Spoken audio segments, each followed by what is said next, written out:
اچھا یہاں تک دیکھیں، یہ الکتاب میں جو مخالف فریق ہے، یعنی کہ یہ جو خود کو مسلمان کہلوانے والے ہیں، جن کا دعویٰ یا جن کا کہنا یہ ہے کہ نماز یا صلاۃ ہے، یہ ان کی بات ہو رہی ہے، اور ان کی بات کو احمد عیسیٰ جب سامنے رکھ رہا ہے تو آپ کو یہ نہیں لگے گا کہ احمد عیسیٰ کوئی توڑ مروڑ کر سامنے رکھ رہا ہے یا اس کو کمزور بنا کر پیش کر رہا ہے، بلکہ احمد عیسیٰ ان کی یعنی نماز کی بنیاد کو ان سے بہتر اور مضبوط طریقے سے پیش کر رہا ہے، ایسے یعنی سامنے رکھا جا رہا ہے جیسے کہ کوئی مخالفت نہیں، اس کے خلاف نہیں، بلکہ اس کے دفاع میں بات کر رہا ہے، اس کا نماز کا دفاع کر رہا ہے، ٹھیک ہے، یہ ہوتا ہے حق، ٹھیک ہے۔ یہ اب بتاؤ احمد عیسیٰ دجل کر رہا ہے، فریب کر رہا ہے، فراڈ کر رہا ہے، دھوکہ دے رہا ہے؟ احمد عیسیٰ تو جو مخالف فریق ہے اس کی بات کو بھی، اس کے نقطہ نظر کو بھی اس سے بڑھ کر بہتر طریقے سے سامنے رکھ رہا ہے، گویا کہ اس کا دفاع کر رہا ہے۔ بہرحال آگے بڑھیں۔ اب اگر پہلی بنیادی دلیل ہی غلط ثابت ہو جاتی ہے، اگر پہلی بنیادی دلیل ہی غلط ثابت ہو جاتی ہے، باطل ثابت ہو جاتی ہے، تو دوسری دلیل خود بخود بے بنیاد و باطل ثابت ہو جائے گی، کیونکہ دوسری دلیل کی بنیاد بھی احادیث کے نام پر روایات ہیں۔ اس لیے اگر احادیث کے نام پر روایات کی کوئی اہمیت و حیثیت نہ رہے، وہ اللہ کی بجائے غیر اللہ کی طرف سے ثابت ہو جائیں، تو پھر نماز کے دونوں بنیادی دلائل کا خاتمہ ہو جائے گا۔ یعنی یہاں جو بات کی جا رہی ہے، بات یہ کی جا رہی ہے، دیکھیں کہ جو لوگ بھی الصلاۃ کو نماز قرار دیتے ہیں، جو کہتے ہیں یہ نماز ہی الصلاۃ ہے، ان کے پاس دلائل کیا ہیں؟ جو ان کے پاس جو بنیادی دلائل ہیں وہ دو بنیادی دلائل ہیں۔ سب سے پہلی دلیل کیا ہے؟ سب سے پہلی بنیادی دلیل یہ ہے کہ قرآن میں نماز کا، یعنی نماز نہیں کہیں گے فی الحال، قرآن میں الصلاۃ کا حکم تو ہے، لیکن قرآن یہ نہیں بتاتا کہ الصلاۃ ہے کیا اور قائم کیسے کرنی ہے، کب اور کیسے قائم کرنی ہے، یہ قرآن نہیں بتاتا۔ یعنی قرآن میں صرف الصلاۃ کا حکم ہے، حکم تو ہے، اس کے علاوہ باقی کچھ نہیں ہے۔ اور پھر اب الصلاۃ کیا ہے، کیسے قائم کرنی ہے، کب کہاں قائم کرنی ہے، کس طرح قائم کرنی ہے، اس کے لیے ہمیں رہنمائی کہاں سے لینی پڑے گی؟ اس کے لیے یہی قرآن کہتا ہے کہ اطاعت کرو اللہ کی اور اس کے رسول کی۔ تو کہتے ہیں جی اللہ کی اطاعت تو ہو گئی، قرآن میں اللہ نے حکم دے دیا صلاۃ قائم کرو، یہ تو ہوگی اللہ کی اطاعت۔ اب رسول کی اطاعت کرنی ہے، تو رسول کی اطاعت کیسے ہوگی کہ الصلاۃ کیا ہے اور کیسے قائم کرنی ہے، کب اور کہاں قائم کرنی ہے، کتنی قائم کرنی ہے، کس طرح قائم کرنی ہے، یہ اب ہمیں رسول سے پتہ چلے گا، اب رسول کی بات ماننی پڑے گی۔ اب پھر کہتے ہیں یہ رسول تو ہمیں موجود نہیں ہے، اب رسول کی اطاعت کیسے کی جائے؟ ہاں اس کے لیے پھر کیا جناب، اس کے لیے روایات، جنہیں حدیث کا نام دیا تھا، احادیث سے جو یعنی روایات ہیں، روایات سے پھر سنت رسول کو اخذ کیا جائے گا، روایات کے ذریعے رسول کی اطاعت کی جائے گی۔ لہٰذا پھر کیا کیا جائے گا، روایات سے الصلاۃ کو جانا جائے گا، الصلاۃ کیا ہے اور پھر وہ کیسے قائم کرنی ہے، اس کے بعد پھر اسے ویسے ہی کیا جائے گا، ٹھیک ہے۔ لہٰذا اب اگر جو پہلی ان کی دلیل ہے وہی غلط ثابت ہو جاتی ہے، اس کے پرخچے اڑ جاتے ہیں، اس کو جڑ سے اکھاڑ دیا جاتا ہے کہ قرآن میں الصلاۃ کا حکم تو ہے، تفصیل نہیں ہے، یعنی اگر قرآن سے الصلاۃ کی تفصیل مل جاتی ہے، مکمل تفصیل مل جاتی ہے، تو پھر نماز بے بنیاد و باطل ثابت ہو جاتی ہے یا نہیں؟ ان کی یہ جو دونوں، ان کے جو نماز کے حق میں دونوں بنیادی دلائل ہیں، ان کے پرخچے اڑ جاتے ہیں یا نہیں اڑ جاتے؟ آپ کے سامنے ہے بھائی، کیوں یہ تمام کے تمام جو ملاٹے ہیں جو نماز کو صلاۃ قرار دے رہے ہیں، کیوں نماز کو صلاۃ قرار دے رہے ہیں؟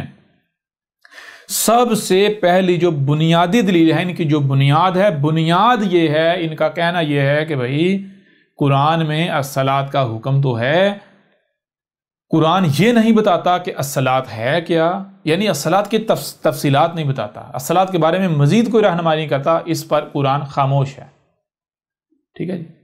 اس لیے ہمیں بامر مجبوری روایات سے، جنہیں حدیث کا نام دیا جاتا ہے، ان سے رہنمائی لینا پڑے گی، تو وہ پھر جب ہم ان سے رہنمائی لیں تو وہ بتاتی ہیں جناب الصلاۃ نماز ہے۔ اب اگر کوئی ان کی اس بات کو غلط ثابت کر دیتا ہے، اگر کوئی یہ ثابت کر دیتا ہے کہ یہ جو تم کہہ رہے ہو قرآن میں نماز الصلاۃ کا ذکر تو ہے اور قرآن کسی تفصیل سے خالی ہے، یہ بات بالکل بے بنیاد اور جھوٹی ہے، باطل ہے، غلط ہے، اور وہ نہ صرف یہ کہتا ہے بلکہ اسے ثابت بھی کرتا ہے، مطلب یہ کہ وہ قرآن سے، حاضل قرآن سے اس حاضل قرآن سے الصلاۃ کیا ہے اس کی تفصیلات کھول کھول کر سامنے رکھ دیتا ہے، وہ ثابت کر دیتا ہے کہ قرآن میں الصلاۃ کے اوپر مکمل تفصیلات موجود ہیں، تو پھر یہ جتنے بھی نماز کو صلاۃ قرار دینے والے ہیں ان کے پاس کوئی بنیاد، کوئی دلیل، کچھ نہیں رہتا، ان کے پاس یہاں تک کہ کوئی عذر اور کوئی بہانہ بھی نہیں رہتا کہ پھر الصلاۃ کا یہ کفر کریں جسے قرآن سے واضح کیا جائے۔ ٹھیک ہے جی، تو آپ دیکھیں اب احمد عیسیٰ کیا کرے گا۔ احمد عیسیٰ ان کے پرخچے اڑا کر رکھ دے گا۔ احمد عیسیٰ سب سے پہلی بات کہ ان کی اس بات کو بے بنیاد و باطل ثابت کرے گا جو یہ کہتے ہیں کہ اس قرآن میں الصلاۃ کا ذکر تو ہے لیکن الصلاۃ کی تفصیلات نہیں ہیں۔ ان کی اس بات کو احمد عیسیٰ جھوٹا ثابت کرے گا، اور احمد عیسیٰ ثابت کرے گا کہ یہ لوگ مکار ہیں، جھوٹے ہیں، یہ فاسق ہیں، یہ وہ ہیں جو قرآن کو بدلنے والے ہیں، یہ وہ ہیں جو کچھ سامنے لاتے ہیں اور کچھ چھپا دیتے ہیں۔ ٹھیک ہے نا؟ کیوں؟ کیونکہ اگر یہ ایسا نہ کریں تو ان کے پیٹ نہیں بھریں گے، ان کی دکانداریاں نہیں چلیں گی، ان کے روزی کے اڈے بند ہو جائیں گے، یہ لوگوں کا مال کیسے کھائیں گے، لوگوں کے اموال کیسے لوٹیں گے، جبے کبے کیسے پہنیں گے، اتنے بڑے جو پیٹ پھلائے ہوئے ہیں، اگر ان کا چہرہ ڈانپ دیا جائے تو ایسا لگتا ہے جیسے حاملہ عورت ہے، ابھی ڈلیوری ہونے والی ہے، ان کی یہ حالتیں کیسے بنیں گی؟ پھر تو یہ سب کچھ نہیں نہ ہوگا، پھر تو پیٹ ہی نہیں نکلیں گے۔ حالانکہ آج سے 14 صدی قبل محمد نے کہا تھا جان لو بڑے پیٹ والا مومن ہو ہی نہیں سکتا، مومن ہو اور اس کا پیٹ نکلا یہ سوال ہی پیدا نہیں ہوتا۔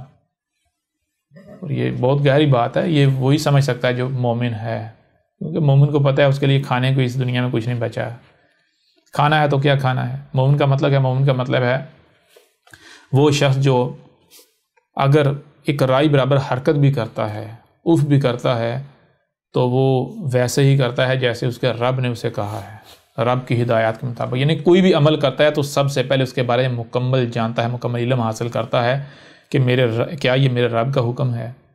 اگر میرے رب کا حکم ہے تو پھر یہ کیسے کرنا ہے میں رب سے پوچھوں، بالکل اس طرح کروں گا جیسے رب چاہے گا، جیسے رب نے کہا، جیسے رب کا حکم ہے۔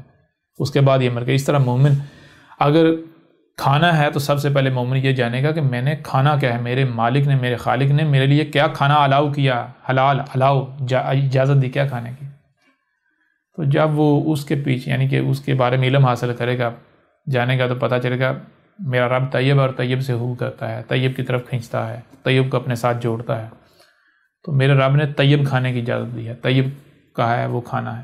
تو جب مومن طیب کے پیچھے پڑے گا، طیب کو جانے گا طیب کیا ہے، طیب کے پیچھے پڑے گا، پتہ چلے گا بھائی طیب تو کچھ ہے ہی نہیں، کھانے کو تو کچھ ہے ہی نہیں۔ اور جو آپ ظاہری بات زندہ تو رہنا ہے، کیونکہ جس مقصد کی دنیا میں لایا گیا اس مقصد کو پورا کرنے کے لیے زندہ رہنا لازم ہے۔ لہٰذا مومن کا مقصد کھانے کے لیے زندہ رہنا نہیں ہوگا، بلکہ مومن کا مقصد بن جائے گا زندہ رہنے کے لیے کھانا، اور زندہ اس نے رہنا اپنے مقصد کو پورا کرنے کے لیے۔ تو اس لیے مومن جو ہے وہ جو طیب ہوگا، جو کہ انتہائی کم ہوگا، اسی کا استعمال کرے گا، وہی کھائے گا، اور اتنا کھائے گا جتنی ضرورت ہے۔ جب یہ ایسا مومن کرے گا تو ظاہر بات پیٹ کہاں بڑھے گا، سوال ہی پیدا نہیں ہوتا، پیٹ بھرے سوال ہی پیدا نہیں ہوتا۔ بہرحال یہ الگ موضوع اس کے اوپر جو ہے وہ بعد میں آئیں گے، لیکن یہاں جو بات ہے، یہاں بات جو ہم کر رہے ہیں وہ یہ کہ اگر قرآن سے جو یعنی کہ یہ جو کہتے ہیں کہ قرآن میں صلاۃ کا حکم تو ہے، اس کی تفصیلات نہیں ہیں، اس وجہ سے ہم جو ہے روایات سے ہم نے صلاۃ کی رہنمائی ہم لیتے ہیں، تو اگر ان کی یہ بات بے بنیاد و باطل ثابت ہو جاتی ہے، جھوٹی ثابت ہوتی ہے، غلط ثابت ہو جاتی ہے، تو پھر ان کے پاس کسی قسم کا کوئی عذر نہیں رہتا۔ پھر دنیا کی کوئی طاقت جو نماز ہے اس سے صلاۃ نہیں کہہ سکتی، اگر وہ کہتا ہے تو پھر وہ مجرم ہوگا۔ تو ان کو جو ہے ہم بے بنیاد و غلط ثابت کریں گے۔ تو اب تھوڑا بڑھتے ہیں آگے دیکھیں کیا لکھا ہے، پھر اس کے بعد مزید ڈیٹیلز کے ساتھ جو ہے بات ہوگی۔ آپ نے جان لیا کہ یہ دو بنیادی اور مضبوط ترین دلائل ہیں جن کی بنیاد پر نہ صرف نماز کو ہی آج تک الصلاۃ قرار دیا جاتا رہا اور قرار دیا جا رہا ہے، بلکہ انہی دلائل کی وجہ سے کبھی کسی نے سوچنے یا غور و فکر کرنے کی زحمت ہی محسوس نہیں کی، اور ہر کوئی آنکھیں بند کر کے نماز کو ہی الصلاۃ سمجھ کر رہا ہے، اور وہ سمجھتا ہے کہ وہ بہت بڑا مومن و مسلم ہے۔ جس بنیاد پر نماز کو الصلاۃ قرار دیا جاتا ہے، اب اگر ان دلائل کو غلط و باطل ثابت کر دیا جاتا ہے، بے بنیاد ثابت کر دیا جاتا ہے، یعنی ان دلائل کی اپنی ہی کوئی بنیاد نہ رہے، انہیں بے بنیاد و باطل ثابت کر دیا جائے، تو پھر ظاہر ہے نماز کا تو وجود ہی ختم ہو جاتا ہے، نماز کا کوئی وجود رہتا ہی نہیں۔ اور اگر یہ دلائل واقعتاً دلائل ثابت ہو جاتے ہیں تو پھر بلا شک و شبہ نماز ہی الصلاۃ تھی اور ہے۔ اس سے پہلے کہ بات کی جائے نماز کے الصلاۃ ہونے کے ان دونوں بنیادی دلائل پر اور ان کی حقیقت کھول کر واضح کی جائے جس سے الصلاۃ کے نام پر نماز کو صلاۃ قرار دیے جانے کا دجل چاک ہو، پہلے کچھ سوالات ہیں جن کی بنیاد پر نماز کو صلاۃ قرار دینے والوں یا سمجھنے والوں کے لیے نماز کی حقیقت کو کھول کر واضح کرتے ہیں۔ جی تو یہ ہم نے الکتاب سے صرف 2 صفحات جو ہیں وہ آپ کے سامنے رکھے، اور الکتاب سے 2 صفحات آپ کے سامنے کیوں رکھے؟ الکتاب سے 2 صفحات آپ کے سامنے اس لیے رکھے تاکہ آپ کو یہ احساس ہو جائے، یہ ادراک ہو جائے کہ جو کچھ احمد عیسیٰ سے منسوب کیا جا رہا ہے کہ الکتاب میں کچھ بھی نہیں ہے، الکتاب میں دجل ہے، فراڈ ہے، فریب ہے، کچھ بھی نہیں ہے، لوگوں کا لٹریچر چور کیا ہوا ہے، تو آپ کو یہ احساس دلا دیا جائے کہ وہ لوگ کتنے بڑے مکار ہیں، فراڈیے ہیں، دجال ہیں۔ حقیقت کیا ہے یہ دیکھیں، اب دنیا کی طاقت ثابت کرے کہ یہ کسی کا چوری کیا ہے۔ یہ میں 2 صفحات آپ کے سامنے رکھے، اس لیے رکھے۔ اب ویسے بات کرتے ہیں۔ تو اب دیکھیں، سب سے پہلی بات تو یہ ہے کہ اس سے پہلے کہ ہم بات کریں اس کے اوپر کہ ہم جو ہے قرآن سے الصلاۃ کو ثابت کریں، ہم آتے ہیں بنیاد کی طرف، اس کے بعد پھر ہم قرآن سے جو الصلاۃ ہے اس کو کھول کھول کر واضح کریں گے۔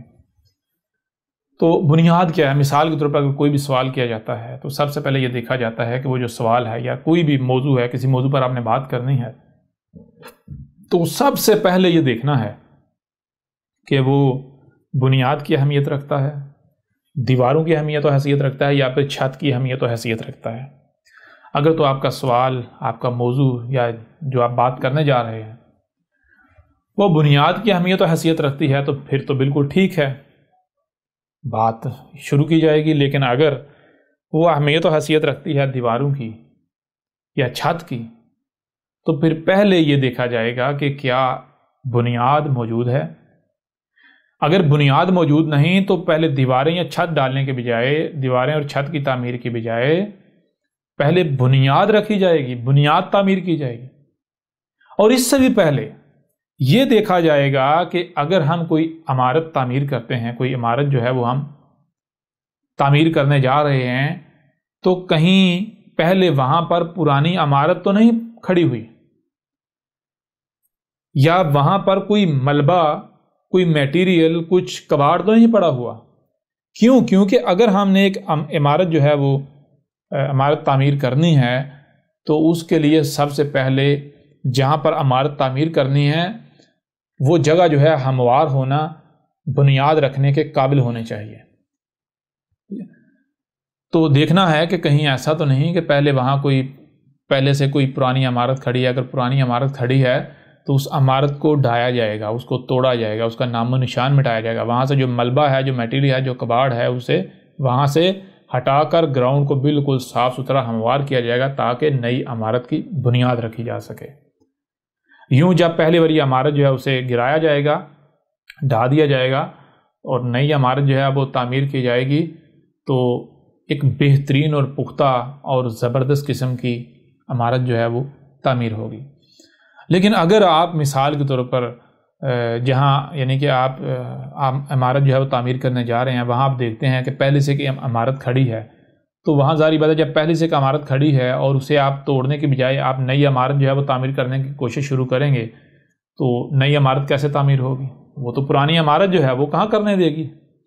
اگر آپ نے نئی عمارت جو ہے وہ تعمیر کرنی ہے تو سب سے پہلے جو پرانی عمارت ہے اس کا کلا کما کرنا پڑے گا، اس کا صفایا کرنا پڑے گا۔ لیکن اس سے بھی پہلے یہ دیکھا جائے گا کہ آیا یعنی کہ اگر پہلے سے وہاں عمارت موجود ہے تو کیا اس عمارت کو گرانے کی ضرورت ہے، نئی عمارت تعمیر کرنے کی ضرورت ہے؟ کہیں ایسا تو نہیں کہ یہ جو پہلے سے موجود عمارت ہے، یہ عمارت ہی جو ہے وہ اس میں تھوڑی بہت خرابی ہے، اس کو ریپیئر کر کے تو یعنی کہ اس میں رہا جا سکتا ہے، قابل استعمال ہے۔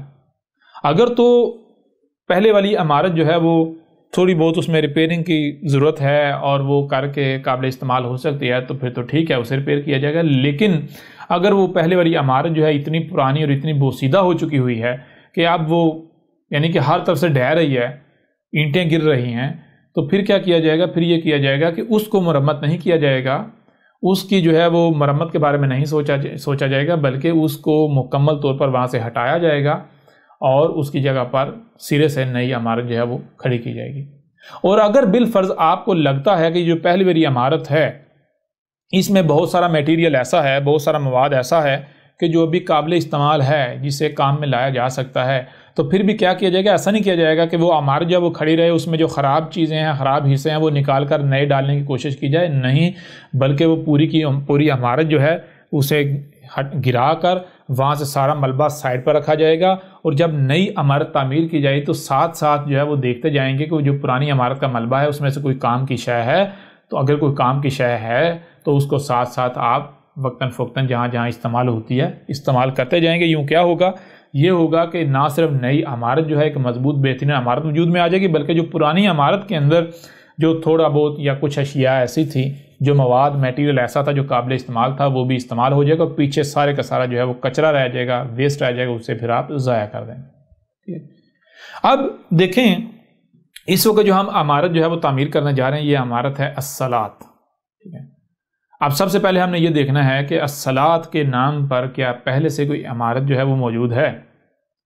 اگر تو پہلے سے کوئی عمارت موجود نہیں ہے تو پھر ہم ساری بات ہے وہ عمارت جو ہے وہ کھڑی کرنا شروع کر دیں گے، لیکن اگر پہلے سے عمارت موجود ہے اور وہ عمارت جو ہے وہ قابل استعمال نہیں، بلکہ وہ اتنی بوسیدہ ہو چکی ہوئی ہے کہ اس کو گرانا لازم، اس کے جگہ پر نئی عمارت تعمیر کرنا لازم ہے، تو نئی عمارت تعمیر کرنے سے پہلے ہم پہلے والی جو عمارت ہے بوسیدہ اسے گرائیں گے، اس کو اکھاڑ پھینکیں گے، اور وہاں سے اس کا ملبہ یعنی اس کا نام و نشان تک مٹا کے پھر جو ہے وہ نئی عمارت جو ہے وہ تعمیر کریں گے۔ اس وقت ہم نئی عمارت کی بنیاد کی طرف بھی نہیں آئیں گے جب تک کہ جو پرانی عمارت ہے اس کو گرا نہیں لیا جاتا۔ تو اب جو عمارت ہم جو ہے وہ ہم تعمیر کرنے جا رہے ہیں وہ عمارت ہے الصلاۃ۔ تو الصلاۃ کے موضوع پر دیکھیں، کیا پہلے سے کوئی عمارت موجود ہے؟ تو ہر کوئی جانتا ہے جناب، نماز نماز نماز نماز نماز، یعنی الصلاۃ کے نام پر نماز کی نامی جو ہے وہ ایک عمارت جو ہے وہ موجود ہے۔ نماز کو الصلاۃ قرار دیا جا رہا ہے، یعنی کہ نماز ہے اس کے اوپر لیبل لگایا ہوا جناب یہ الصلاۃ ہے، یہ وہی الصلاۃ ہے جس کا ذکر قرآن میں ہے۔ لیکن حقیقت کیا ہے؟ حقیقت یہ نہیں ہے، حقیقت اس کے بالکل برعکس ہے۔ حقیقت یہ ہے کہ یہ نماز جو ہے یہ الصلاۃ ہے ہی نہیں، لہٰذا ہم اگر زبان سے کہتے ہیں یہ نماز الصلاۃ نہیں تو کوئی کون مانے گا؟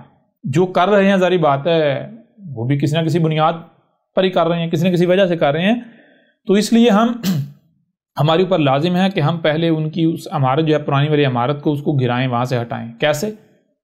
دلائل سے ان کی عمارت جو ہے، یعنی ان اوزاروں سے، ان ہتھیاروں سے اس عمارت کو گرائیں جن ہتھیاروں سے، جن اوزاروں سے وہ عمارت گر سکتی ہے، اور وہ عمارت گرائی جائے گی دلائل سے، وہ عمارت جو گرائی جائے گی دلائل کی بنیاد سے، ٹھیک ہے جی۔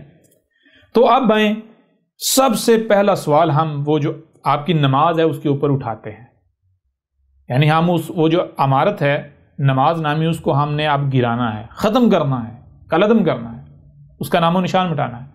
اس کے لیے سب سے پہلا جو سوال اس عمارت کے اوپر اٹھتا ہے، اگر آپ کہتے ہیں یہی الصلاۃ ہے، نماز یہ الصلاۃ ہے، تو جو سب سے پہلا سوال اٹھتا ہے وہ سوال یہ ہے، غور سے سنیے گا، میں آپ کو چیلنج سے کہتا ہوں، آپ کسی بھی مولوی کے پاس چلے جائیں، کسی قسم کے ملاٹے کے پاس چلے جائیں، کسی بھی شخص کے پاس چلے جائیں جو نماز کو الصلاۃ کہتا ہے،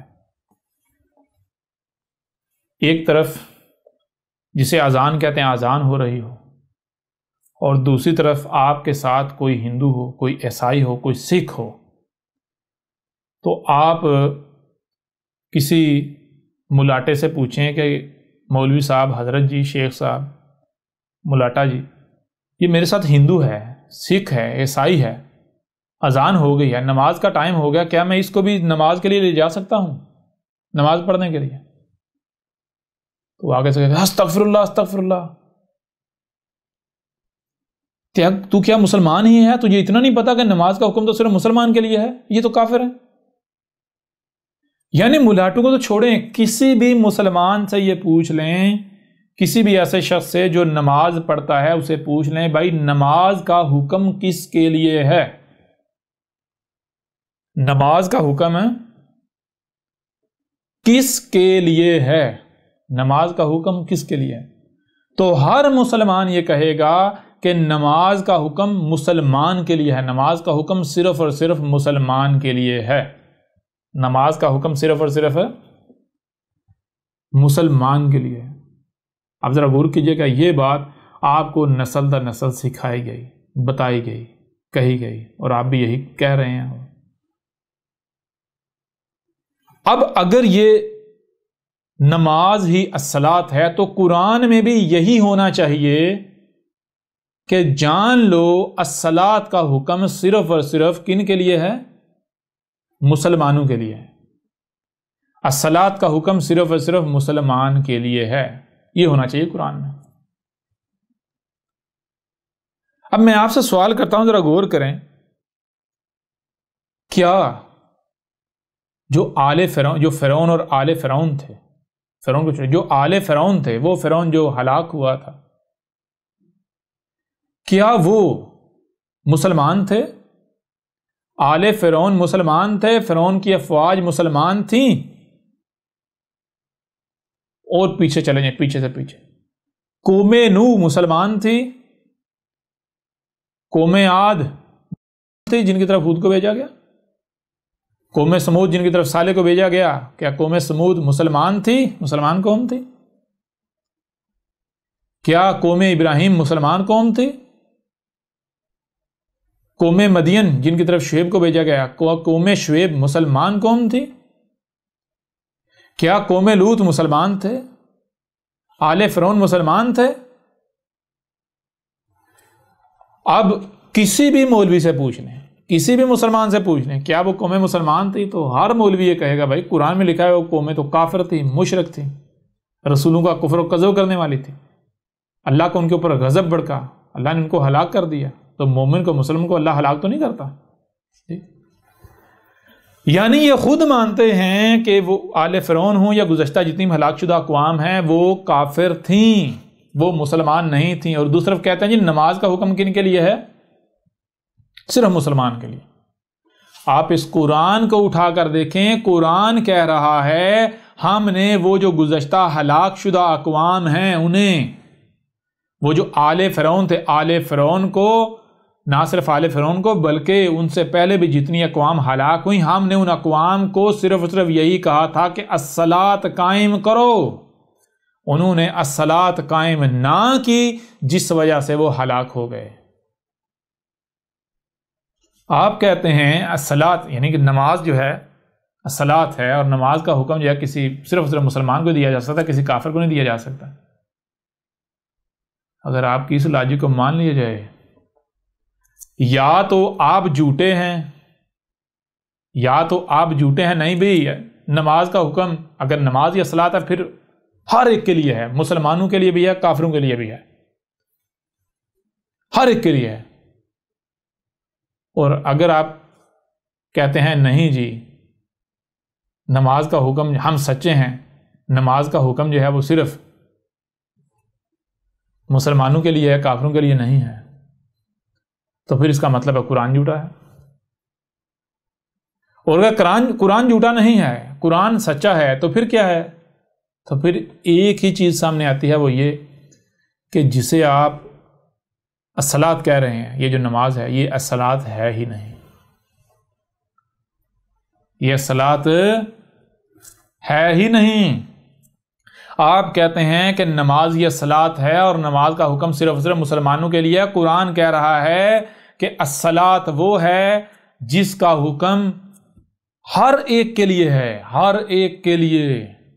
قرآن کہہ رہا ہے کہ وہ جو قومیں ہلاک ہوئی تھیں وہ ہلاک ہی اسی وجہ سے ہوئی تھیں کہ ہم نے انہیں کہا تھا الصلاۃ قائم کرو، انہوں نے الصلاۃ قائم نہیں کی تھی جس وجہ سے وہ قومیں ہلاک ہو گئیں۔ ذرا غور کریں، آپ بتائیں ذرا، کیا یہ جو پہلا سوال ہے یہی سوال آپ کی نماز کے، آپ کی نمازوں کے پرخچے نہیں اڑا دیتا؟ اڑا دیتا ہے یا نہیں اڑا دیتا؟ غور کریں ذرا۔ آپ کسی بھی مولوی سے پوچھ لیں، کسی مسلمان سے پوچھ لیں کہ بھائی نماز کا حکم کس کے لیے ہے، سب سے پہلے تو یہ پوچھیں بھئی صلاۃ کیا کہیں گے؟ نماز کا حکم کس کے لیے ہے؟ جس طرح مسلمان کے لیے، کسی کافر کو تو نہیں حکم دے سکتے، نا استغفر اللہ استغفر اللہ۔ تو پوچھے اگر نماز یا صلاۃ ہے اور نماز کا حکم کسی کافر کو نہیں دیا جا سکتا، تو پھر ذرا قرآن اٹھا کر دیکھ، قرآن میں اللہ کہہ رہا ہے کہ جو آل فرعون تھے ہم نے انہیں کہا تھا صلاۃ قائم کرو، قوم نوح کو کہا تھا صلاۃ قائم کرو، قوم عاد کو کہا تھا صلاۃ قائم کرو، قوم سمود کو کہا تھا صلاۃ قائم کرو، قوم مدین کو کہا تھا صلاۃ قائم کرو، قوم لوط کو کہا تھا صلاۃ قائم کرو، جتنی بھی اقوام ہلاک ہوئی ہم نے انہیں کہا تھا صلاۃ قائم کرو، انہوں نے صلاۃ قائم نہیں کی اور وہ ہلاک ہوگی۔ تو بتا کیا وہ قومیں مسلمان تھیں؟ اگر وہ مسلمان نہیں تو خود کہتا وہ کافر، تو اللہ تو کافروں کو حکم دے رہا ہے، تو کہہ رہا ہے صرف مسلمانوں کے لیے، تو پھر نماز الصلاۃ تو نہ ہوئی۔ الصلاۃ وہ ہے جس کا حکم بلا تفریق ہر ایک کے لیے ہے، ٹھیک ہے جی، جس کا حکم بلا تفریق ہر ایک کے لیے ہے، اور قرآن میں یہ چیز دو ٹوک واضح کر دی گئی۔ پہلی بات، اس بنیاد پر جو آپ کی نماز ہے اس کا دجل و فریب چاک ہو جاتا ہے۔ آپ بڑھیں آگے، اگلا سوال نمبر 2۔ میں آپ سے سوال کرتا ہوں کہ جو نماز ہے، اگر یہ صلاۃ ہے، یہی صلاۃ ہے، تو نماز پڑھنے کے لیے کیا آپ کو زمین میں حکومت کی ضرورت ہے؟ زمین میں حکمرانی کی ضرورت ہے؟ زمین میں اقتدار ملنے کی ضرورت ہے، اقتدار حاصل ہونے کی؟ کیا نماز پڑھنے کے لیے اقتدار حاصل ہونے کی ضرورت ہے؟ نماز تو کہیں بھی پڑھی جا سکتی، دنیا میں کہیں پر بھی آپ ہیں، آپ نماز پڑھ سکتے ہیں۔ قرآن اٹھا کر دیکھیں، قرآن میں اللہ کہہ رہا ہے کہ ہم اگر کسی کو بھی زمین میں مکن یعنی زمین میں اختیار دیتے ہیں، زمین میں اقتدار دیتے ہیں، تو دیتے ہی صرف اور صرف اس لیے ہیں تاکہ الصلاۃ قائم کی جائے۔ قرآن کہہ رہا ہے کہ زمین میں الصلاۃ قائم کرنے کے لیے مکن کا ہونا لازم ہے، اقتدار کا حاصل ہونا لازم ہے۔ زمین میں مکن ملے بغیر آپ الصلاۃ قائم نہیں کر سکتے۔ یہ نماز کیسی صلاۃ ہے جو بغیر مکن کی ہو جاتی؟ جی، نماز کیسی صلاۃ ہے جو بغیر مکن کے ہی قائم ہو جاتی ہے؟ دیکھیں، آئیں اسی قرآن سے دیکھ لیں۔ یہ سورہ الحج کی آیات ہیں، آیت نمبر 41 ہے، 42 ہے، 43 ہے اور 44 ہے، 44 41 till 44۔ تو ان آیات میں قرآن میں کیا کہا جا رہا ہے؟ اللہ کا کیا کہنا ہے؟ الذین ان مکناہم فی الارض، اللہ زینہ ایسے لوگ، ان اگر مکناہم ہم انہیں زمین میں مکن دیتے ہیں، زمین میں اقتدار دیتے ہیں، اختیار دیتے ہیں، تو کیوں دیتے ہیں؟ آقامو، کیا قائم کر رہے ہو، الصلاۃ، جو صلاۃ تھی۔ یعنی اس آیت میں دو ٹوک یہ واضح کیا جا رہا ہے، الصلاۃ وہ مقصد ہے جس مقصد کو پورا کرنے کے لیے زمین میں مکن دیا جاتا ہے۔ زمین میں مکن دیا جاتا ہے، کیوں؟ الصلاۃ قائم کرنے کے لیے، ٹھیک ہے جی۔ اب میں آپ سے پوچھتا ہوں، کیا اقتدار اگر کسی کو دیا جاتا ہے، زمین میں اختیار دیا جاتا ہے، اقتدار دیا جاتا ہے، تو کیا اقتدار نمازیں پڑھنے کے لیے دیا جاتا ہے؟ کیا بغیر اقتدار کے نمازیں نہیں پڑھی جا سکتی؟ نمازیں تو بچہ پڑھ سکتا ہے، کہیں بھی پڑھ سکتا ہے جی۔ اقتدار زمین کے 1 انچ پر بھی اختیار نہ ہو تو نماز آپ پڑھ لیں، کہیں بھی کھڑے ہو کے پڑھ لیں۔ قرآن کہہ رہا ہے کہ الصلاۃ وہ ہے جسے قائم کرنے کے لیے زمین میں اقتدار کا ہونا، اختیار کا ہونا لازم ہے۔ بغیر زمین میں اقتدار و اختیار کے الصلاۃ قائم نہیں کر سکتے۔ یہ کیسی الصلاۃ ہے؟ جو نماز ہے یہ بغیر زمین میں اقتدار کے ہی قائم ہو جاتی ہے۔ محمد نے کیا کہا تھا؟ محمد نے کہا تھا مجھے بھیجا گیا الصلاۃ قائم کرنے کے لیے۔ عیسیٰ نے کیا کہا تھا؟ عیسیٰ ابن مریم نے کہا تھا مجھے تو میرے رب نے یہی وصیت کی ہے کہ تو جب تک دنیا میں رہے تو نے کیا کرنا ہے؟ تو نے الصلاۃ قائم کرنی ہے، ٹھیک ہے جی۔ تو میری جو بھی جد و جہد ہے وہ الصلاۃ کے قیام کے لیے ہے۔ ہر رسول کیا کرنے آیا؟ الصلاۃ قائم کرنے۔ الصلاۃ قائم کرنے کے لیے زمین میں مکن کی ضرورت ہے، لہٰذا یہ وہ وجہ ہے کہ ہر رسول کو زمین میں مکن دیا گیا. کیوں؟ بغیر زمین میں مکن حاصل ہوئے تو الصلاۃ قائم ہو ہی نہیں سکتی نا. محمد نے کیا کہا؟ محمد نے کہا میں بھیجا گیا ہوں الصلاۃ قائم کرنے کے لیے، اور الصلاۃ قائم کرنے کے لیے زمین میں مکن کا ہونا لازم ہے. تو محمد نے پہلے کیا کیا؟ مکن حاصل کیا. کیسے؟ وہ بھی الصلاۃ سے. بھائی یہ کیسی صلاۃ ہے؟ یہ جو نماز ہے یہ کیسی صلاۃ ہے کہ جو بغیر مکن کے؟ قرآن کہہ رہے ہیں صلاۃ قائم کرنے کے لیے زمین میں مکن اقتدار ہونا لازم ہے، شرط ہے. یہ کہہ رہے ہیں جی بغیر اقتدار کے کوئی بھی، یہ 7 سال کا بچہ جو ہے، اگر جب بچہ 7 سال اور ڈنڈے سے پڑھانا شروع کر دو، بڑی عجیب صلاۃ ہے. آگے جیسے سے بڑھتے ہیں اور آپ کے اوپر واضح ہوتا چلا جائے گا. بہرحال ان آیات میں دیکھیں الذین ان مکناہم فی الارض اقاموا الصلاۃ وآتوا الزکاۃ وامروا بالمعروف ونہوا عن المنکر وللہ عاقبۃ الامور وان یکذبوک فقد کذبت قبلہم قوم نوح وعاد وثمود وقوم ابراہیم وقوم لوط واصحاب مدین وکذب موسیٰ فاملیت للکافرین ثم اخذتہم فکیف کان نکیر. ان آیات میں کیا کہا جا رہا ہے؟ ان آیات میں کہا جا رہا ہے الذین ان مکناہم فی الارض، ایسے لوگ جن کو، یعنی کہ ایسے لوگ کہ اگر ہم انہیں دیتے ہیں زمین میں اقتدار، زمین میں اختیار دیتے ہیں. تو کیوں دیتے ہیں؟ اس لیے دیتے ہیں تاکہ الصلاۃ قائم کریں. الصلاۃ قائم کرنے کے لیے زمین میں اختیار و اقتدار دیا جاتا ہے. اب اگر تو زمین میں الصلاۃ قائم کرتے ہیں اور وآتوا زکوٰۃ دیتے ہیں. زکوٰۃ دینا کیا ہے؟ یعنی کہ وہ الصلاۃ کو پاک کرتے ہیں. وہ آگے بات ہوگی، الصلاۃ کے بعد زکوٰۃ کے اوپر بات ہوگی، اور امر کر رہے ہیں بالمعروف کے. تو بہرحال آگے جو اگلی آیت ہے، وہ اگلی آیات چونکا دینے والی ہے. وہ یہ ہے وَإِن يُكَذِّبُكَ، اور اگر تو کذب کر رہا ہے. کون کذب کر رہا ہے؟ اگر تو کذب کرتا ہے، کون؟ جس کے اوپر بھی یہ واضح کر دیا گیا الصلاۃ کیا ہے، یا جس کو بھی زمین میں اقتدار دیا گیا، جس کو بھی زمین میں اختیار دیا گیا، کسی بھی حد تک اقتدار دیا گیا، کسی بھی حد تک. جیسے کہ آج جن کے پاس اقتدار ہے، جو اقتدار کی سیٹوں پہ اوپر بیٹھے ہوئے ہیں، جس حد تک اقتدار ہے، اگر تو کذب کرتا ہے جس کو بھی اختیار دیا گیا زمین کا، اے وہ شخص جان لے جس کو بھی زمین میں کسی بھی حد تک اختیار دیا گیا، یہاں تک زمین میں ایک چپے کا بھی اختیار و اقتدار دیا گیا، اور تو کذب کرتا ہے، یعنی تو الصلاۃ قائم نہیں کرتا، تو پھر جان لے یہ کوئی پہلی دفعہ نہیں ہونے والا، بلکہ فقد کذبت، کذب کیا جا چکا، قبلہم، ان سے پہلے، جن کو بھی کہا جا رہا ہے واضح کہ ان سے پہلے بھی، تم لوگوں سے پہلے بھی کذب کیا جا چکا. کنہوں نے کیا تھا؟ قوم نوح، جو نوح تھے ان کی جو قوم تھی، جو عاد تھے ان کی قوم تھی، ابراہیم کی قوم، جو لوط تھے ان کی قوم، اصحاب مدین، اور جو آل فرعون تھے، ان کو بھی ہم نے یہی کہا تھا کہ ہم نے تمہیں زمین میں مکن دیا ہے، زمین میں اقتدار دیا ہے، اختیار دیا، لہٰذا صلاۃ قائم کرو. تو انہوں نے صلاۃ قائم نہیں کی تھی، انہوں نے کذب کر دیا تھا، انہوں نے ہماری اس بات کو نہیں مانا تھا. نتیجہ کیا نکلا تھا؟ نتیجہ یہ نکلا تھا کہ وہ ہلاک ہو گئے. کس کے سبب؟ الصلاۃ قائم کرنے کے سبب. ٹھیک ہے جی، الصلاۃ قائم نہ کرنے کے سبب وہ ہلاک ہو گئے. اب یہاں دیکھیں غور کرنے والی بات ہے. سب سے پہلی بات یہ ہے، سب سے پہلی بات جو یہ دوسرا ہمارا سوال تھا،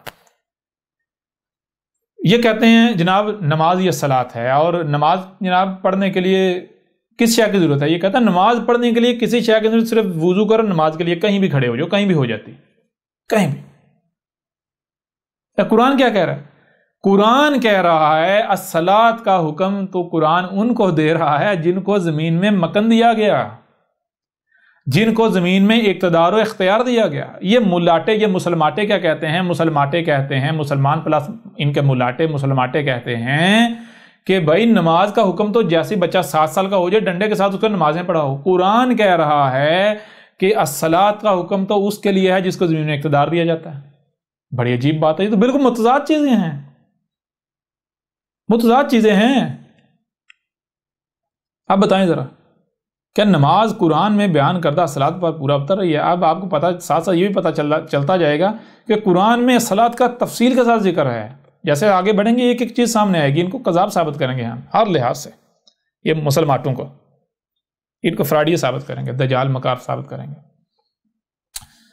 اچھا، ایک تو یہ. دوسری بات یعنی کہ قرآن کہہ رہا ہے صلاۃ قائم کرنے کے لیے زمین میں مکن ہونا شرط ہے، لازم ہے. یہ کہہ رہے ہیں جی بغیر مکن کے آپ کہیں بھی جہاں آپ جی چاہے نماز پڑھ سکتے ہیں. قرآن کہہ رہا ہے کہ صلاۃ کا حکم ان کے لیے ہے جن کے پاس زمین میں کسی بھی حد تک مکن ہے. جی ان مکن ناہم فی الارض، ارض میں کسی بھی حد تک، زمین میں کسی بھی حد تک جن کے پاس اختیار ہے، جس کے پاس زمین میں کسی بھی حد تک اختیار ہے، اس نے اس حد تک کا صلاۃ قائم کرنی ہے. اس کو مکن دیا ہی اس لیے گیا، ٹھیک ہے، اقتدار اختیار دیا اس لیے گیا. یہ کہہ رہے ہیں کہ بھائی ایک جو 7 سال کا بچہ ہے اس کے اوپر بھی صلاۃ نماز یا فرض ہو جاتی ہے. بڑی عجیب بات ہے عجیب بات یا نہیں بات؟ اچھا پھر اس کے علاوہ آگے بڑھیں، تضادات دیکھتے جائیں آپ. یہ کہتے ہیں کہ جناب جب جیسے ہی بچہ 5-6 سال کا ہو جائے، 5-6 سال کو چھوڑیں، جیسے بچہ 7 سال کا ہو جائے، 7 سال کے بچے کو ڈنڈے کے ساتھ نماز پڑھاؤ. میں آپ سے پوچھتا ہوں 7 سال کا جو بچہ ہوتا ہے کیا اس کو صحیح اور غلط کی پہچان ہوتی ہے؟ کیا 7 سال کے بچے میں شعور ہوتا ہے، عقل ہوتی ہے؟ اس حد تک عقل ہوتی ہے کہ وہ صحیح اور غلط کی پہچان کر پائے؟ جی کیا اس حد تک شعور ہوتا ہے؟ نہیں ہوتا. یہ کہہ رہے ہیں کہ 7 سال کے بچے کے اوپر بھی نماز فرض ہو جاتی ہے اور نماز یہ صلاۃ ہے. قرآن کیا کہہ رہا ہے؟ قرآن کہہ رہا ہے، مثال کے طور پر آیت آپ کے سامنے رکھ لیتے ہیں، اور یہ ایک نہیں، قرآن بھرا پڑا ہے. قرآن بھرا پڑا ہے. یہ دیکھیں، یہ سورہ نساء کی آیت نمبر 43 ہے. سورہ نساء کی آیت نمبر 43 ہے، 4 نمبر سورت ہے، اور اس کی آیت ہے 43. یا ایھا الذین آمنوا لا تقربوا الصلاۃ وانتم سکارى حتى تعلموا ما تقولون ولا جنبا الا عابر السبیل. بہرحال اس طرح آگے آیت ہے، لیکن اس آیت کے شروع میں کیا ہے؟ اس آیت کے شروع میں یہ ہے یا ایھا الذین آمنوا، اے وہ جو ہماری بات کو، ہماری دعوت کو مان رہے ہو. اے وہ جو ہماری بات کو مان رہے ہو، وہ جو اللہ کی بات کو مان رہے ہیں، تو ان کو اللہ کیا کہہ رہا ہے؟ لا تقربوا الصلاۃ، تم نے کیا کرنا ہے؟ تم نے قریب بھی نہیں جانا الصلاۃ کے. کب تک؟ جب تک کہ تم حالت سکر میں ہو. جب تک کہ تم حالت سکر میں ہو اور تم یہ علم حاصل نہیں کر لیتے کہ جو تم کہہ رہے ہو وہ ہے کیا. یعنی کہ تم سے پوچھا یہ کیا کرے گا؟ جی ہم تو صلاۃ قائم کر رہے ہیں. پوچھا یہ صلاۃ ہے کیا؟ تو پتہ ہی نہیں. اس کا فائدہ کیا ہے، نقصان کیا ہے، پتہ ہی نہیں.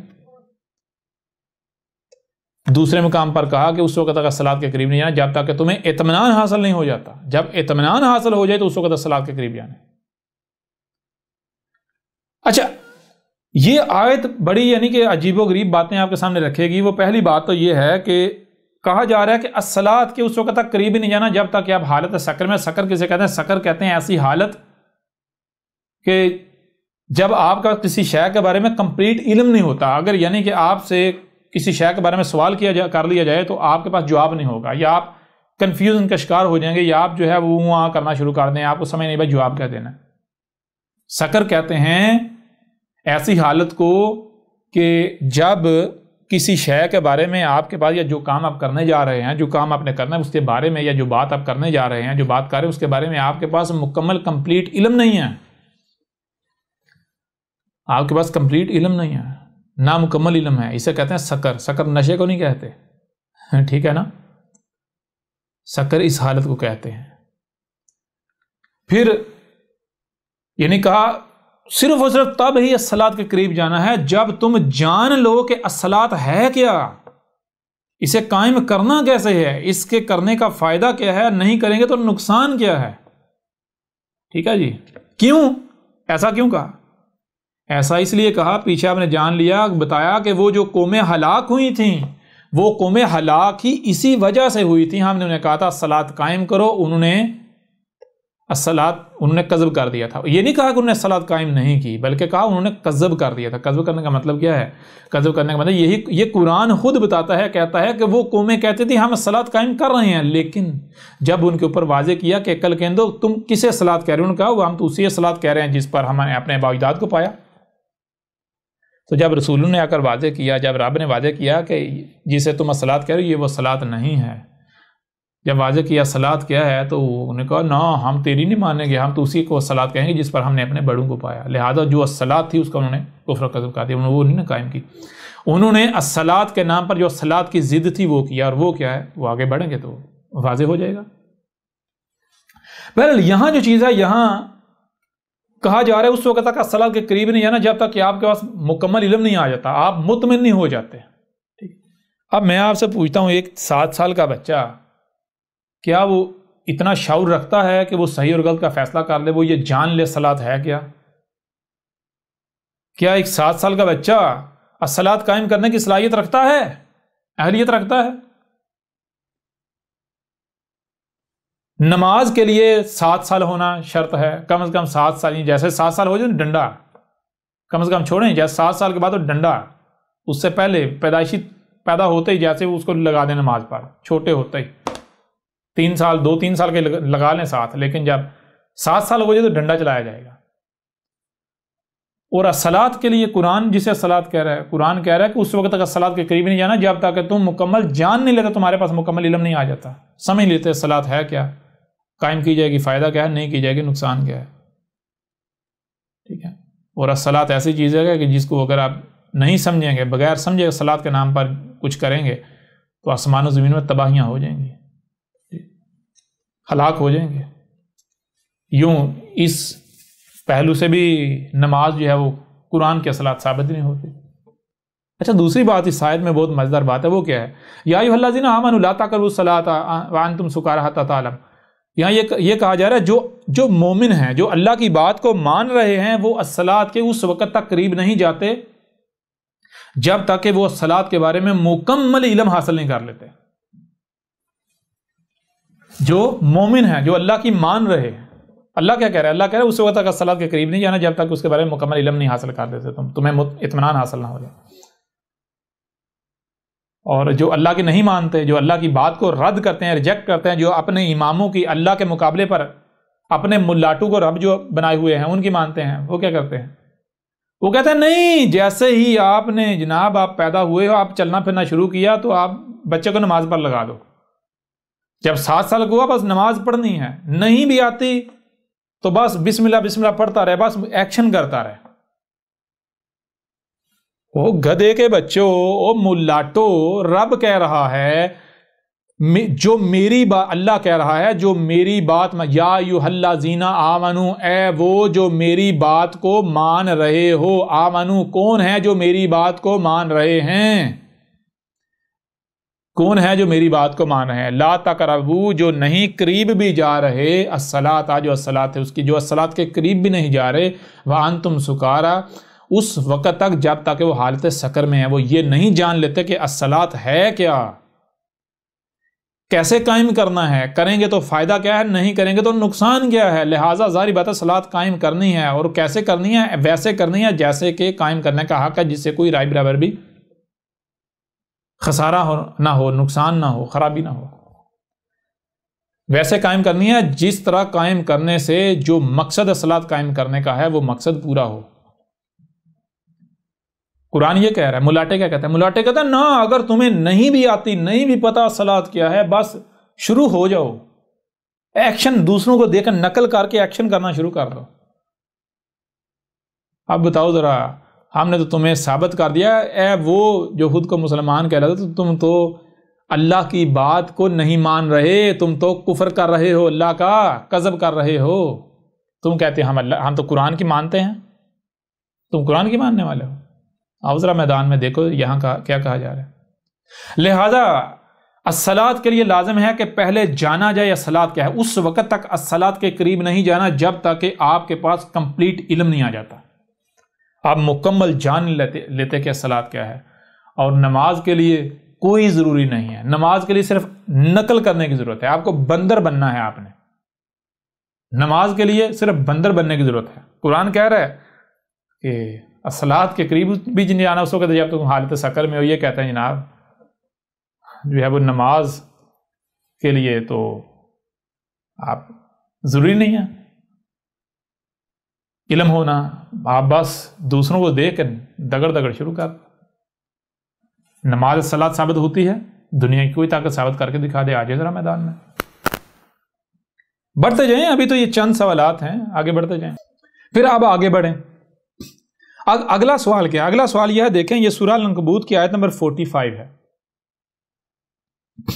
سورہ العنکبوت کی آیت نمبر 45 ہے، ان الصلاۃ تنہی عن الفحشاء والمنکر.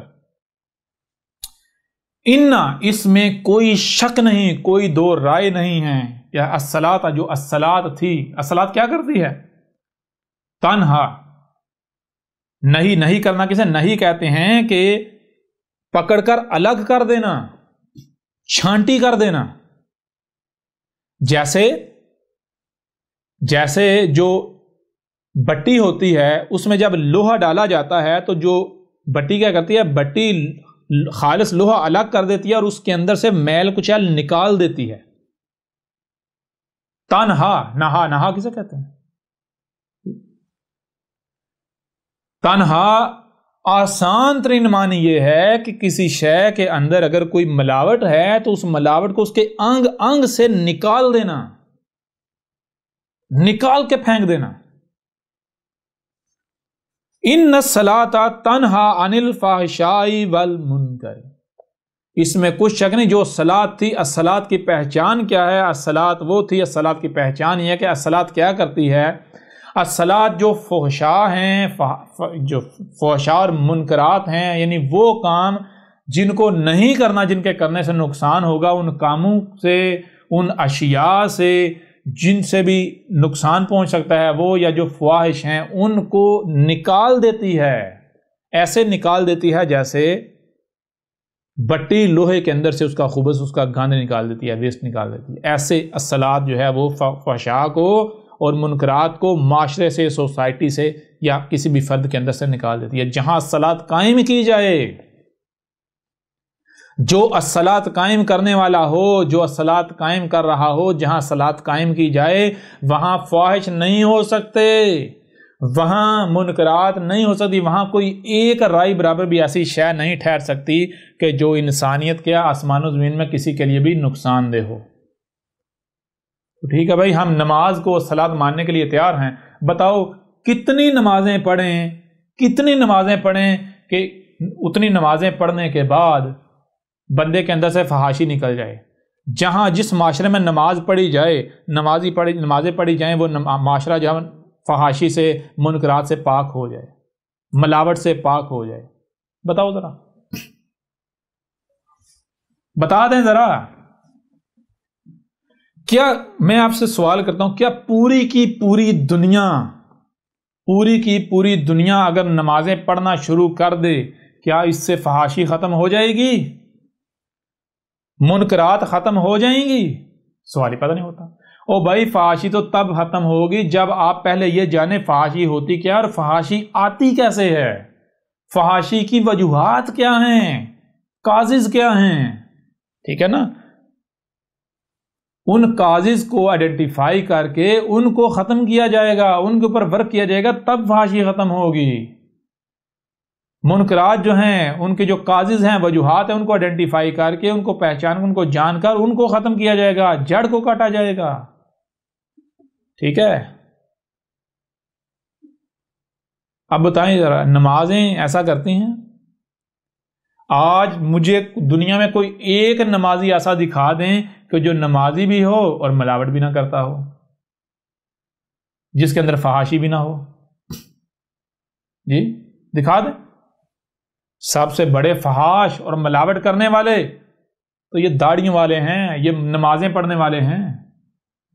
ان کے پاس تو کرائم کرنے کا لائسنس ہے. یہ کہتے ہیں ہم مسلمان ہیں، ہم پہلی بات تو ہم جہنم میں جائیں گے نہیں، اور دوسرا اگر چلے گئے تو بالآخر ہمارا ٹھکانہ جنت ہے. لہذا کلمہ پڑھ لیا ہے، نمازیں پڑھو، جو چاہے کرو، ملاوٹ کرو، فحاشی کرو، بے حیائی کرو، کچھ بھی کرو، بھائی ٹھکانہ تو جنت ہے نا. ٹھیک ہے جی. تو کیا نماز فحاشی کو ختم کرتی ہے معاشرے سے؟ نماز یا نمازیں کسی بھی شخص، خاندان، گلی محلہ، معاشرہ، سوسائٹی سے، کسی خطے سے فحاشی کو، منکرات کو، جو ملاوٹیں ہوتی ہیں، جو نقصان دہ اشیاء ہوتی ہیں، ان کو ایسے نکال دیتی ہے جیسے بٹی جو ہے لوہے کے اندر سے گند اس کے انگ انگ سے نکال دیتی ہے۔ اگر تو نمازیں ایسا کام کرتی ہیں تو اس میں کچھ شک نہیں، بلا شک و شبہ نماز ہی الصلاۃ ہے۔ اور اگر نمازیں یہ نہیں کرتی، نماز یہ نہیں کرتی، تو جان لو وہ میں کیسے نماز کو الصلاۃ مان لوں؟ کیسے مان لوں؟ بتاؤ نا ذرا۔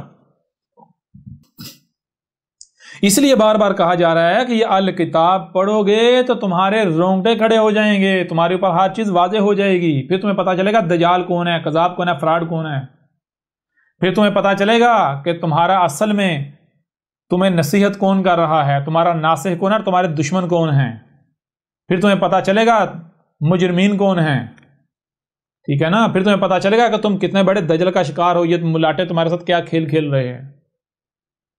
احمد عیسیٰ نے الصلاۃ کا کفر و کذب نہیں کیا، ٹھیک ہے، الصلاۃ کا کفر و کذب تو دنیا کی کوئی طاقت کر ہی نہیں سکتی، جو کرے گا وہ ہلاک ہوگا۔ احمد عیسیٰ نے کہا یہ جو نماز، جس نماز کو تم الصلاۃ کہہ رہے ہو، یہ نماز یہ بے بنیاد، فضول اور بیکار ہے، بکواس ہے، جہالت ہے۔ احمد عیسیٰ ڈنکے کی چوٹ پر کہتا ہے تمہاری نماز، تمہاری نمازیں احمد عیسیٰ کے جوتے کی نوک پر۔ ہاں، احمد عیسیٰ یہ ڈنکے کی چوٹ پر کہتا ہے کسی میں ہمت ہے تو آئے احمد عیسیٰ سے مقابلہ کرے، احمد عیسیٰ کو غلط ثابت کرے۔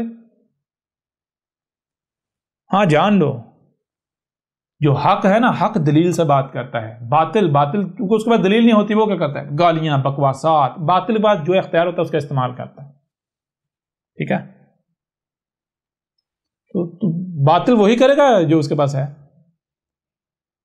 تم لوگ یہی کر سکتے ہو۔ ذرا احمد عیسیٰ کو غلط ثابت کر دیں، یہ الکتاب میں لکھا ہوا۔ یہاں پر الکتاب سے تھوڑا سا آپ کو پڑھ کے سنا دیتے ہیں تاکہ آپ کو اندازہ ہو جائے مزید الکتاب میں کیا ہے۔ یہ الصلاۃ کے موضوع کے سٹارٹ میں ہے۔ اگر نماز یہ الصلاۃ ہے تو پھر سوال یہ پیدا ہوتا ہے کہ دیکھیں قرآن الصلاۃ کے بارے میں کیا کہتا ہے، ان الصلاۃ تنہی عن الفحشاء والمنکر۔ اگر اس کا آسان اور سادہ ترجمہ بھی کر دیا جائے، وہ ترجمہ جو ان کو بھی منظور ہے، جو یہ لوگ خود کرتے ہیں، تو یہ ہے، اس میں کچھ شک نہیں، الصلاۃ تھی روک دیتی ہے الفحشاء سے، یعنی بے حیائی والے کاموں سے، اور ان کاموں سے جن سے رکنے کا کہا گیا ہے، جو کہ ایسے کام ہیں جن کے کرنے سے آسمان و زمین میں فساد ہوتا ہے، مخلوقات کو نقصان پہنچتا ہے۔ اس آیت میں اللہ نے بالکل دو ٹوک الفاظ میں یہ بات کھول کر واضح کر دی کہ بلا شک و شبہ یعنی جو کہا جا رہا ہے بالکل ایسا ہی ہے کہ الصلاۃ نہ صرف فحاشیوں سے بلکہ ان کاموں سے بھی روک دیتی ہے جن سے رکنے کا حکم دیا گیا ہے، جن کو کرنے سے منع کیا گیا ہے، جو کہ وہ کام ہیں جن کے کرنے سے آسمان و زمین میں فساد ہوتا ہے، مخلوقات کو نقصانات کا سامنا کرنا پڑتا ہے۔ اب سوال یہ پیدا ہوتا ہے کہ اگر نماز یا الصلاۃ ہے تو پھر اسے اللہ کے قرآن میں کہے گئے ان الفاظ کے مطابق فحاشیوں، بے حیائیوں اور ان کاموں سے روک دینا چاہیے جن سے رکنے کا اللہ نے حکم دیا، جن کے کرنے سے اللہ نے منع کر دیا، جو کہ وہ کام ہیں جن کے سبب آسمان و زمین میں فساد ہوتا ہے، مخلوقات کو نقصان پہنچتا ہے۔ اگر نماز ایسا کرتی ہے تو پھر اس کا مطلب بالکل واضح ہے کہ نماز یہ الصلاۃ ہے، اور اگر نماز ایسا نہیں کرتی تو پھر اس کا مطلب بالکل واضح ہے کہ نماز الصلاۃ نہیں ہو سکتی۔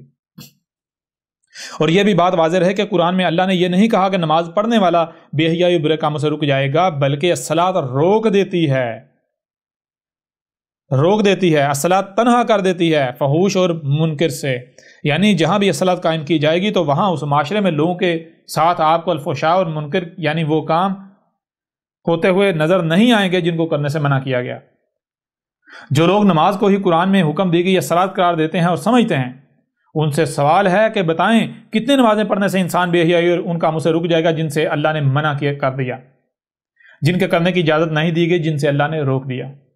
ویسے اگر قرآن کو دیکھا جائے تو قرآن نے جمع کا صیغہ استعمال نہیں کیا بلکہ ایک ہی الصلاۃ کہا ہے۔ اب آپ بتائیں کہ جہاں یہ بشری معاشرہ موجود ہے، جہاں بھی بشر موجود ہیں، اگر وہاں ایک نماز پڑھی جاتی ہے تو وہاں نماز بے حیائیوں اور منکرات کو نکال کر معاشرے کو بالکل پاک صاف کر دیتی ہے۔ ایک نماز پڑھنے سے نماز لوگوں کو بے حیائی اور ان کاموں جن سے اللہ نے منع کیا وہاں سے نکال کر ایسے معاشرے، ایسے ماحول میں لے آئے گی کہ فحوش اور منکرات کا نام و نشان نہ رہے۔ اگر ایک نماز سے ایسا نہیں ہو سکتا تو پھر بتائیں آخر کتنی نمازیں پڑھنا ہوں گی کہ نماز الفحشاء اور منکرات سے الگ کر دے، منکر سے الگ کر دے؟ کیا ایک دن کی نمازیں کافی ہوں گی؟ کیا ایک ہفتے کی، ایک مہینے کی، ایک سال کی، 40 سال کی، یا پھر پوری زندگی کی؟ اور اگر پوری زندگی بھی نمازیں پڑھنے سے بدلاؤ نہیں آتا، انسان فحاش کا فحاش ہی رہتا ہے، یہاں تک کہ فحاشی بڑھتی چلی جاتی ہے، انسان وہی کام کرتا ہے جن سے اللہ نے روک دیا، اور ایسے کام جو ہے وہ بڑھتے چلے جاتے ہیں، معاشرہ بے حیائی اور منکرات سے بھرا ہی رہتا ہے، تو پھر بالکل صاف ظاہر ہے کہ آپ لوگ اپنے دعوے میں جھوٹے ہو، بالکل بے بنیاد ہو۔ جسے آپ الصلاۃ کا نام دے رہے ہو وہ الصلاۃ ہے ہی نہیں، یہاں تک کہ آپ نماز یا الصلاۃ کے نام پر الصلاۃ سے ہی غافل ہو، آپ کو علم ہی نہیں کہ الصلاۃ اصل میں ہے کیا۔ آپ جو الصلاۃ کے نام پر نماز پڑھ رہے ہیں یہ الصلاۃ ہے ہی نہیں، بلکہ یہ الصلاۃ کے نام پر دھوکہ ہے، دجل و فریب ہے، جس کا نہ تو خالق اللہ ہے اور نہ ہی کبھی بھی اللہ نے اسے پڑھنے کا حکم دیا، بلکہ یہ تمہارے مشرک آباء و اجداد کی کارستانی ہے جو انہوں نے اللہ اور اس کے رسولوں پر افترا کیا، جو کہ جرم عظیم ہے۔ اور پھر یہ اٹل حقیقت اور اصول ہے کہ آزمایا اس کو جاتا ہے جسے پہلے آزمایا نہ گیا ہو، کیا وہ جاتا ہے جو پہلے نہ کیا گیا ہو، یا پھر اس بات پر اعتراض ہو کہ جس طریقے سے کرنے کو کہا جا رہا ہے وہ طریقہ پہلے آزمایا نہیں گیا، اس طریقے پر پہلے عمل نہیں کیا گیا۔ اگر تو اس طریقے پر عمل نہیں کیا گیا، اس طریقے سے آزمایا نہیں گیا، تو پھر اسے کم از کم ایک بار آزمایا جانا لازم ہے۔ مگر آپ کی نماز تو صدیوں سے روزانہ کروڑوں کی تعداد میں لوگ پڑھ رہے ہیں، اور ہر اس طریقے سے پڑھ رہے ہیں جس طریقے سے آپ لوگ چاہتے ہو، آپ لوگ کہتے ہو۔ کوئی ایک بھی ایسا طریقہ نہیں کہ جس طریقے سے آپ لوگ کہہ سکو کہ یہ اصل طریقہ ہے، ابھی تک اس پر عمل نہیں کیا گیا۔ جب کروڑوں کی تعداد میں خود کو مسلمان کہلوانے والے ہر طریقے سے نمازیں پڑھ رہے ہیں، تو کیا آج تک دنیا میں کوئی بدلاؤ آیا؟ کیا آج تک بشری معاشروں سے الفحشاء والمنکر الگ ہو کر معاشرے تمام تر خامیوں اور نقائص سے پاک ہو گئے؟ لاکھوں کروڑوں کی تعداد میں ایسے لوگ ہیں جو دن میں 5 بار نمازیں پڑھتے ہیں اور تسلسل کے ساتھ پڑھتے ہیں، اس کے باوجود ہر وہ کام کرتے ہیں جس سے اللہ نے منع کیا، وہ جھوٹ بولتے ہیں جس سے اللہ نے منع کیا، دھوکہ دہی کرتے ہیں، دھوکہ دیتے ہیں، چوری کرتے ہیں، زنا کرتے پکڑے جاتے ہیں، ان کی اپنی آنکھیں ان کے کنٹرول میں نہیں، ان کے اپنے ہاتھ اپنے کنٹرول میں نہیں، ان کے کان اپنے کنٹرول میں نہیں، ان کے جسم کا کوئی عضو ان کے کنٹرول میں نہیں ہے، لڑکوں سے جنسی رغبت رکھتے ہیں، ملاوٹ کرتے ہیں، دوسروں کے حقوق پامال کرتے ہیں، آسمان و زمین میں فساد عظیم کر رہے ہیں، یہاں تک کہ کون سا ایسا کام ہے جسے اللہ نے روکا ہو اور یہ لوگ نہ کر رہے ہوں، یہ خود کو مسلمان کہلوانے والے، نمازیں پڑھنے والے۔ جب لاکھوں کروڑوں لوگ ہر طریقے سے نمازیں پڑھ رہے ہیں اور حاصل کچھ بھی نہیں ہو رہا، تو پھر بھی اگر کوئی آزمائے یا آزمانے کی بات کرے تو وہ کوئی عقل کا اندھا، پاگل و بیوقوف ہی ہو سکتا ہے، نہ کہ عقل مند۔ آزمایا اسے جاتا ہے جو پہلے آزمایا نہ گیا ہو، اور جسے صدیوں سے لاکھوں کروڑوں کی تعداد میں ہر طریقے سے جسے وہ درست سمجھتے ہیں کر رہے ہیں، اس کے باوجود نہ تو بے حیائی ختم ہوئی، نہ ہی وہ کام جن سے اللہ نے منع کر دیا، بلکہ الٹا دن بدن بے حیائی اور وہ کام بڑھتے ہی چلے جا رہے ہیں۔ تو ایسی صورتحال میں اب کوئی بھی یہ کہے کہ نماز ہی الصلاۃ ہے، تو کم از کم ایسا کہنے والا کوئی عقل مند نہیں ہو سکتا، بلکہ ایسا کہنے والا نچلے ترین درجے کا جاہل اور بیوقوف ہی ہو سکتا ہے۔ یوں آپ یہ بات کھل کر جان چکے کہ اس پہلو سے بھی نماز کسی بھی صورت قرآن میں الصلاۃ کے بارے میں کی ہوئی باتوں پر پورا نہیں اترتی، جس سے یہ بات کھل کر واضح ہو جاتی ہے کہ نماز الصلاۃ نہیں ہے، بلکہ الصلاۃ کے نام پر بہت بڑا دھوکہ ہے، دجل عظیم ہے، جس نے الصلاۃ کے نام پر الصلاۃ سے ہی غافل کر رکھا ہے۔ لوگ نماز کی صورت میں الصلاۃ کے نام پر الصلاۃ کا ہی کفر کر رہے ہیں۔ بہرحال یہ ہے الکتاب میں۔ اب اس لحاظ سے بھی آپ کے اوپر یعنی یہ بات کھل کر واضح ہو جاتی ہے کہ نماز تو الصلاۃ ثابت ہی نہیں ہوتی۔ اس کے علاوہ درجنوں سوالات ہیں، درجنوں نہیں سینکڑوں سوالات ہیں۔ اگر آپ اس الکتاب کو اٹھا کر دیکھیں تو آپ کے اوپر ہر لحاظ سے واضح ہو جائے گا کہ کس قدر کھول کھول کر واضح کر دیا گیا کہ الصلاۃ کیا ہے، اور یہ نماز جو ہے یہ دجل عظیم ہے، یہ فراڈ ہے، دنیا کی کوئی طاقت جو ہے غلط ثابت نہیں کر سکتی۔ یہ وہ وجہ ہے جس وجہ سے کوئی بھی آپ کو احمد عیسیٰ کی الکتاب کے قریب نہیں آنے دے رہا، کوئی بھی آپ کو احمد عیسیٰ کی دعوت کو سننے نہیں دے رہا۔ یہ وجہ جس وجہ سے احمد عیسیٰ کی دعوت سننے سے روکا جا رہا ہے۔ محمد کی قوم کو ان کی طرف بھیجے گئے، ان کے آخرین میں ان کی طرف بھیجے گئے، احمد عیسیٰ رسول اللہ کی طرف آنے سے روکا جا رہا ہے، پوری شدت سے روکا جا رہا ہے۔ یہ ہے وہ وجہ، کیونکہ یہ ملاٹے جانتے ہیں جس دن لوگوں نے اس کی بات سن لی، یہ ہمارے چنگل سے نکل جائیں گے، ہمارے دجل چاک ہو جائیں گے، ہمارے لبادے اتر جائیں گے۔ لیکن یہ سمجھتے ہیں کہ دنیا ایسے چلتی رہے گی، 4 دن یہ شور مچائے گا، اس کے بعد مر کھپ جائے گا، ہماری دکانداری ایسے چلتی جائیں گی۔ تو یہ ان کی غلط فہمی ہے۔ کیا اس سے قبل ایسے ہوا تھا؟ تو اس سے پہلے ہوا تھا تو ٹھیک ہے، آج بھی ویسے ہی ہوگا۔ نوح کے وقت ہوا تھا تو ویسے ہی ہوگا، ہود کے وقت، صالح کے وقت، شعیب کے وقت، لوط کے وقت، موسیٰ کے وقت۔ اگر تب ایسا نہیں ہوا تھا، بلکہ اس کے برعکس یہ ہوا تھا کہ کفر و کذب کرنے والے کو ہلاک کر دیا گیا تھا، تو آج بھی ہلاک کیا جانے والا ہے، پریشان نہیں ہو۔ جیسے اس وقت نہ صرف رسول اس کی دعوت کو ماننے والے کو بچا لیا گیا تھا، بلکہ بعد میں زمین کا وارث بنایا گیا تھا، بالکل یہی آج ہونے والا ہے، بالکل وہی، ٹھیک ہے نا۔ اگر پھر بھی کوئی آنکھیں، اس کے باوجود کوئی آنکھیں باندھ رکھنا چاہتا ہے، اپنے ان ملاٹوں کے پیچھے چلنا چاہتا ہے، شوق سے چلو، کسی نے نہیں روکا۔ تم لوگ الزامات لگا سکتے ہو، بہتانات باندھ سکتے ہو، گالیاں دے سکتے ہو، بکواسات کر سکتے ہو، لیکن احمد عیسیٰ کا رد نہیں کر سکتے، احمد عیسیٰ کو غلط ثابت نہیں کر سکتے۔ بہرحال آگے بڑھتے ہیں، اس طرح بڑھتے ہیں اگلے سوال کی طرف۔ یہ سورہ بنی اسرائیل کی آیت نمبر 110 ہے، یہ آیت آپ کے سامنے رکھتے ہیں، اور اس آیت کا ترجمے کی بنیاد پر جو سوال کھڑا ہوتا ہے وہ آپ کے سامنے رکھتے ہیں، ذرا غور کیجیے گا۔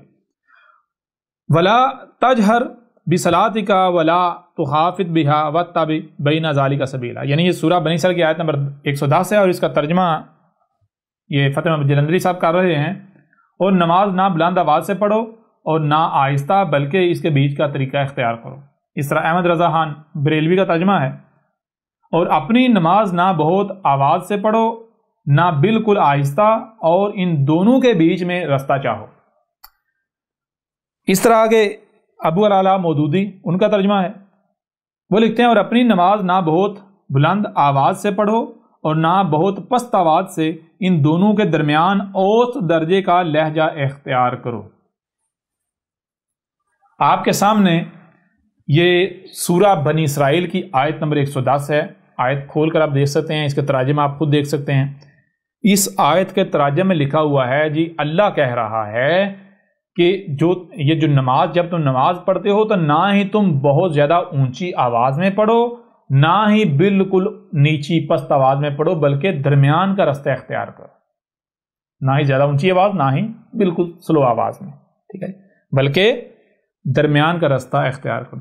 انہی کے ترجمے کے مطابق یہ دیکھیں، یہ منکر قرآن ثابت ہو جاتے ہیں اگر ان کا ترجمے کو قرآن مان لیا جائے تو۔ یہ دیکھیں، ایک طرف یہ کہہ رہے ہیں کہ قرآن کہہ رہا ہے، یعنی قرآن کہہ رہا ہے نماز نہ ہی بلند آواز سے نہ ہی نیچی آواز سے، بلکہ درمیان کا رستہ اختیار کرو۔ تو یہ مسلماٹے کیا کرتے ہیں، ان سے پوچھو بھائی کتنی نمازیں پڑھتے ہو، تو کہتے ہیں 5۔ کیسے پڑھتے ہو، بلند آواز سے، نیچی سے، یا درمیانہ رستہ اختیار کرتے ہو؟ تو کہتے ہیں بھائی 3 تو ہم پڑھتے ہیں بلند آواز سے،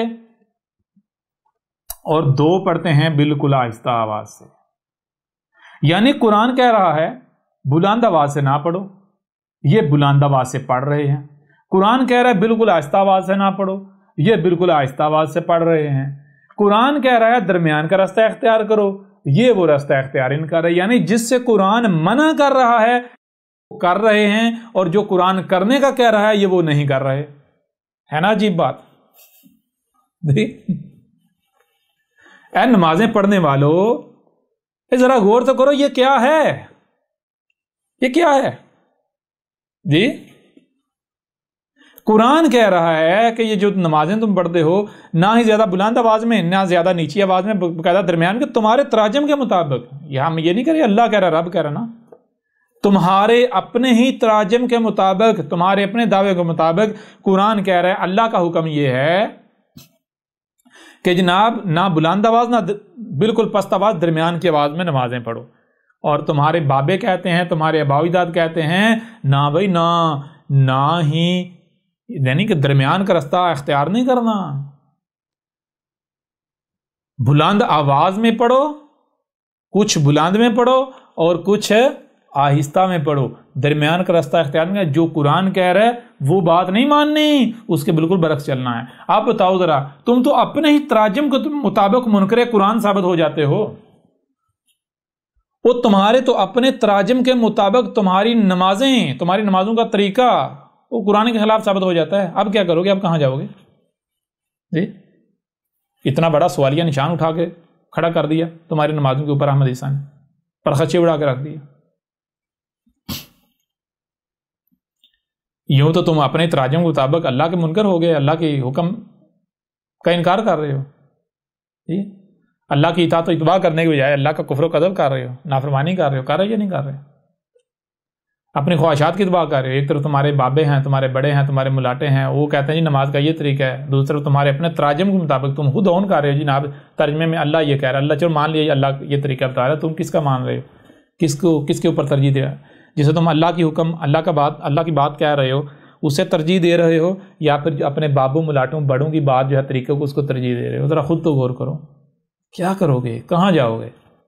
جی یہ دھوکہ کسے دے رہے ہو؟ یہ دھوکہ خود اپنے آپ دے رہے ہو۔ تمہیں پتہ ہی نہیں الصلاۃ ہے کیا، پتہ ہی نہیں تو، اور تم یہ خود مانتے ہو ہمیں نہیں پتہ الصلاۃ کیا ہے۔